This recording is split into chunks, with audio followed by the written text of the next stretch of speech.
প্রথম যে শব্দটি শিখবো সেটা হচ্ছে সেরেন্ডিপিটি।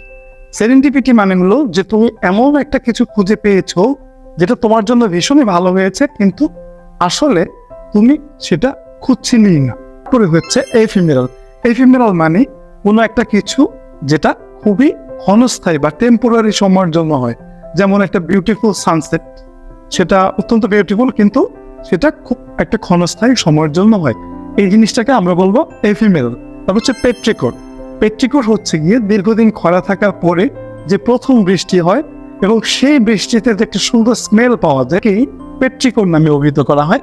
এটা হচ্ছে যে তাই যদি কখনো দেখো যে অনেক খরা বা অনেকদিন ধরে বৃষ্টিপাত হচ্ছে না, তারপরে যে প্রথম বৃষ্টিটা হলো সেটাকে বলবো পেট্রিকোর। পেট্রিকোর মানে হচ্ছে the pleasant smell after the first rain.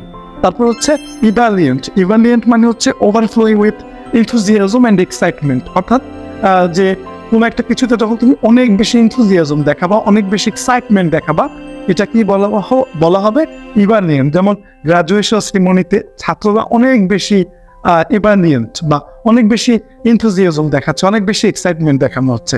আশা করি এই চারটি শব্দ তোমাদের ইংরেজি জ্ঞান ভান্ডারকে সমৃদ্ধ করবে। আবার নতুন নতুন শব্দ নিয়ে তোমাদের সাথে দেখা হবে। আজকে এই পর্যন্ত, ধন্যবাদ।